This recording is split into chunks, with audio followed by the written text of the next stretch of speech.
Thanks, Alex. So this is joint work with Shahari Arbanouri at the World Bank and Catherine, who I think everybody in here knows. And so we came to this project thinking about some what we thought were interesting characteristics of the care sector. So you have quality of care is very difficult to measure, which makes it hard to contract on. You have these, the relationships are important, trust is very important, and it's an important issue that families deal with. But it's one that we think is not very well understood. And part of that is that you have workers in this setting who are trying to do well for their families and also do good for their clients. And if you can increase or expand their ability to do good, that is good for the employer and the client as well, right? And so you might want to be able to select on these pro-social attributes. You might want to find ways to encourage them, because then that's going to increase the quality of care that they're able to provide. And so we are not in this paper looking at selection. We are looking at setting forward the groundwork to be able to look at some of those issues. And what we're particularly interested in here is in these kind of formal, traditional ways of motivating workers, looking at financial rewards and financial punishments, what do those do to intrinsic motivation? And we're going to use a very abstract, simple model of the care sector. So we're trying to find a very parsimonious, simple model that's going to tell us something interesting about these sorts of relationships. Okay. So why are we studying the care sector? It's growing in importance. Importantly for us, there's this trust relationship, and intrinsic motivation matters a lot. And so that's where our interest is coming in. By care work, we're referring to the provision of services like childcare, health care, caring for the younger elderly. But in all of these settings, there's some aspect of this where the person who needs care doesn't necessarily have the power to make decisions for themselves. And so there's somebody who's making choices on their behalf. There's a lot of research on different sides of the coin that help inform our thinking about this. One large set of this research is on this interplay between extrinsic incentives and intrinsic motivation. And so not all, but a lot of folks that are looking at this issue say, you know, money is bad, it's going to crowd out intrinsic motivation. If you look at studies that are focusing more on the labor market, you do get that higher wages are going to induce more effort, but monitoring and sanctions can be bad in these settings as well. And so we are going to formalize this with what we're going to be thinking about is a pay it forward type of reciprocity, and hopefully that will be more clear in just a moment. Okay, so what are we going to do?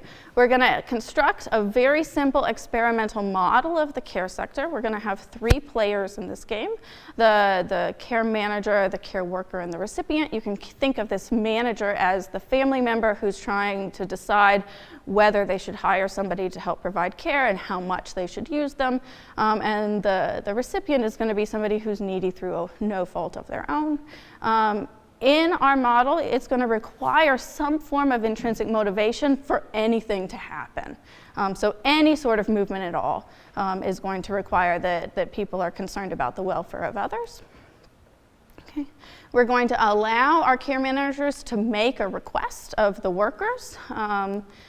This is going to be some sort of a non-binding implicit contracts. And then in some periods, we're going to look at allow them to have the ability to reward and or punish. Okay, so what is this game, right? I didn't say it, but please interrupt me at any time. I prefer to take questions as I go, and the later stuff won't make sense if the design doesn't make sense. So, okay, so we have 3 players, and each one of them starts off with 10 tokens. One of them experiences a bad event and loses their endowment. That's C, so C is going to be our needy recipient here. A gets a frame that says you are responsible for taking care of C, and you're going to get these 2 tokens to do that. This is the extent of the nudge here, right? So we have told them they're responsible. We haven't told them why. They don't know each other. Everything's anonymous. There is no communication. This care budget is non-binding, so they could keep any and all of it for themselves. Okay, so this is not a here's a budget of 2 and then you allocate it. This is the freest form of here's some cash to help you with your cause. Okay, they can provide this care in one of 2 ways. Okay, so they can either send tokens directly to C, and so any token sent from A to C is worth 1, so it's a 1-to-1 transfer. They could also send tokens to B. Any token that A sends to B is also a 1-to-1 transfer. They're sending these requests with that as well. But anything that B sends to C is multiplied 3 along the way. All right, so this has the flavor of a 3-person trust game, except here A is trusting B to provide care for C. So you're asking them to pay forward their reciprocity. Okay. They're able to send a message. This is what we say. It's, it's non-binding. It's not a text message. It would be an amount recommendation. Yeah. We do have this.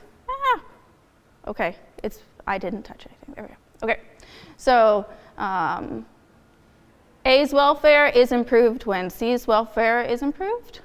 This is a very small kickback. It's not large enough for it ever to be optimal for A to send everything to C, but it does build in formally this you care about their well-being.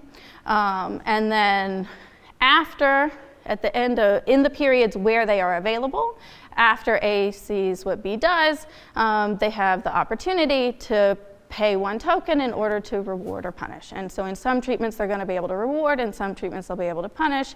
And then in some settings, they will have both carrots and sticks available to them. Okay. So just to summarize, everybody starts off with 3. C is going to lose their endowment, and A gets a budget. Decisions are going to proceed in this order. A makes their allocation decision. Then B is going to make their allocation decision. C receives some stuff. A finds out what happens and decides if incentives are available, they decide whether they want to reward or punish. Okay? Does the design make sense? Well, I have 2 questions. Yes, Laura. A could potentially send a token to C and send some to B. Yes. Yes, and they do. Okay, and why would B do anything? Because they want to. So what's the last 0.5 if you didn't go into that one? In some periods, A will have the opportunity to choose to reward or punish B. They can pay 1 token in order to increase by 3 if it's a reward treatment, 1 token to decrease by 3 if it's a punishment treatment. So it's costly to A to do that. There's no reason that they would have to, and it's not Nash for them to do so. But it is never in any way you work the payments and how things could be transferred. It is never in B's best interest to send money along. But they do. Yeah, any movement in the stage game requires intrinsic motivation. Yes. Sorry. Jed. I haven't gone through all the possible scenarios, but is it possible to achieve, with the 25-cent kickback, an equal amount for all 3 people? It is possible. It requires a much larger portion from A than what we see. So we're not seeing them actually trying to equalize, but it is conceivable that if everybody was cooperating, that they could. Yeah. Other questions? Okay. Before it moved on its own, and now it doesn't want to go. Okay. So these are computerized, anonymous, stable groups. It's going to be in 3 blocks of 10 rounds each. So we're going to start with just the baseline environment with requests. For the middle set of 10 periods, they're going to experience one of the treatment conditions. So either the reward condition, the punishment condition, or where both are available. You are in the same group and also the same role for all 10 periods, so it is not possible to engage in some sort of alternating behavior. I'm going to be nice to you when I'm an A and you're a C in order to make it up over time. So the treatments are between subjects. This was conducted in Dallas. We've got 93 people. They earned some money. Okay. So I'm going to spend just a second talking about kind of the aggregate, what's going on with the A's. I'm going to very briefly show you how B's are responding to what A does. I'm happy to spend more time talking with you about that offline, but it turns out not to be the interesting part of this story, so we're going to do that very briefly, and then we'll go into how A's are making their decisions in this environment. Yes? So A, they change roles?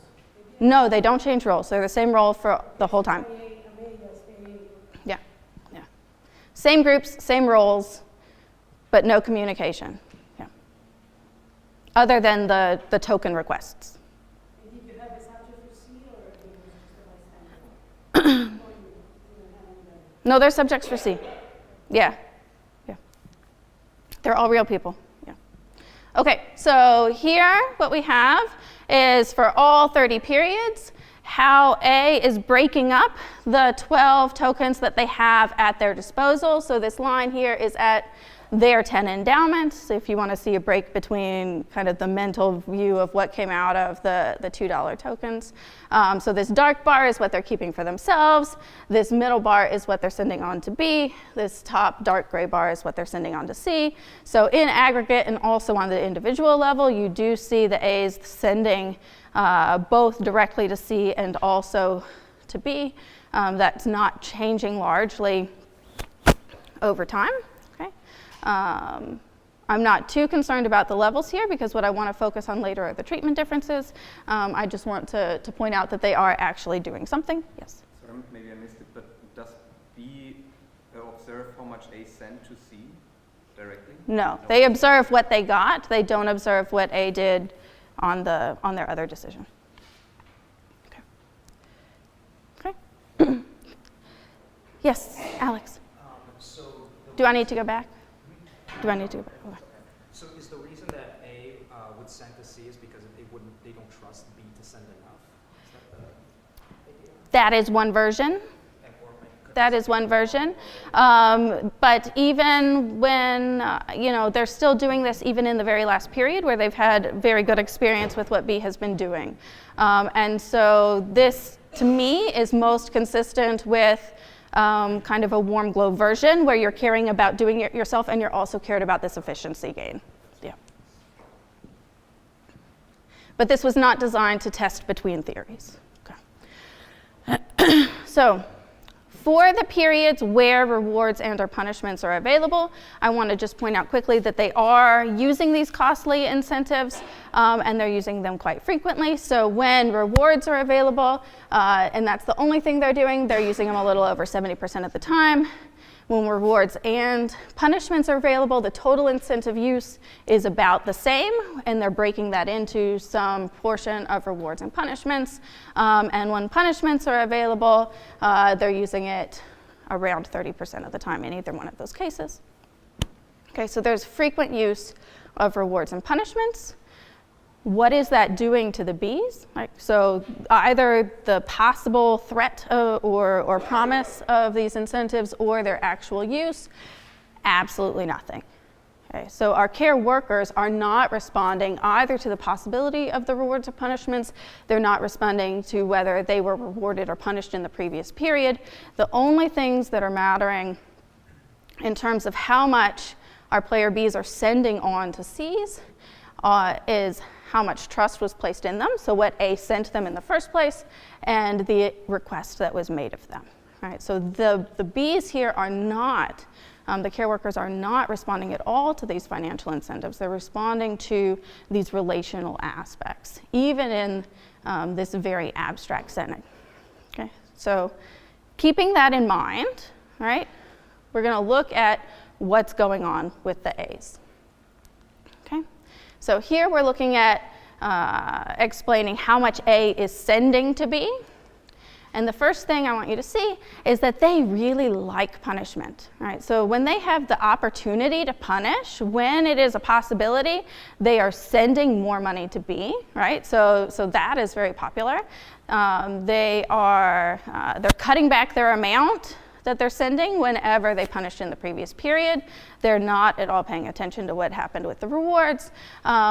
When they've got a responsible care worker, when B is sending a lot, they're making use of them more extensively. And they don't like it when somebody deviates either positively or negatively from their request, right? So they want whatever their advice was to be followed exactly, okay? So a very liking punishment and follow me exactly, a very paternalistic view of what these Bs should be doing. Okay. If we look at explaining how much they're requesting, right, their requests are based on B's previous performance, and they're going up as B was more responsible in previous periods. And notice that this is bigger than how much more they're sending. The marginal effect on this is 0.35, and the other one is much smaller. We'll come back to that in a second. If we look at the likelihood of using the costly incentives as a function of the deviation from the device, so this is going to take on positive values if they sent more than what was requested and negative values if they sent less than what was requested. We are getting that is responsive to the deviation. If we break this down into a table that is far too much to try to put up on the slide, we see that this is being driven from rewards when there is no deviation at all from the request, and punishments when you send less than whatever was requested. Okay. Yes, Alex? Do you think if you expanded this into a richer communication space, you might get differences in B's behavior? So for example, I could say, look, this is my request, I'm going to punish you afterwards from free-form communication. Yeah, so we haven't looked at free-form communication. It's where I think we really want to build on next with this is both allowing those communication networks to be more rich, and also looking at some of the ways that you might think about in terms of building these relationships over time, or tearing them apart. So it's not just what's happening in the game, but trying to move it. Yeah. Can the players observe all the transactions, like the C know? Yeah. Yeah. Yeah, C knows what happens, but they don't have any power. They can't communicate. They don't have any power. So we haven't given them social approval or disapproval. We haven't given C anything that they can do yet. Observe the recommendation that A needs to be? No, just what happened. They know what they got and where it came from. Yeah. Okay, so for our A's, we're seeing that they're sending more when punishment is an option, that they're sending more when the care worker is responsible, but the requests are going up by an even larger amount. And so B cannot meet these requests with the resources that they've been granted, and then they're punished for deviating from that.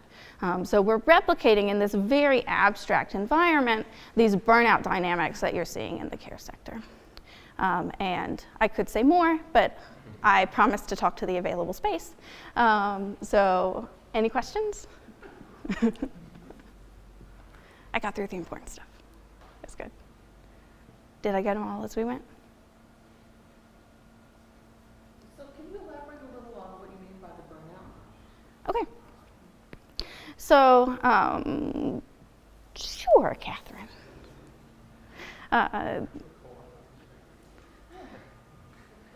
This is our first time hearing the story, so on the fly. So we got into this project through some folks who are really interested in understanding the care sector and this care working group at the Russell Sage Foundation. And one of the big concerns that came up in those talks were these basically these really what they viewed as harsh dynamics, where you had people who were loving and caring and went in this profession to make a difference, and then as soon as they showed themselves to be competent in all, they got bigger caseloads, they got more paperwork, they got more this, that, and the other, and they didn't feel supportive, and it basically spiraled and spiraled and spiraled until they ended up leaving or just were completely ineffective because they were burnt out. There was nothing that they could do. And so you were taking your best employees, the best people that should be providing care and who could provide the best care, and turning them into your worst. And so they were very concerned about this and wanting to understand the dynamics. I don't know that we understand them, but we're replicating them in an abstract setting with students, and so there's something about the structure of this environment, I think, that is leading to this.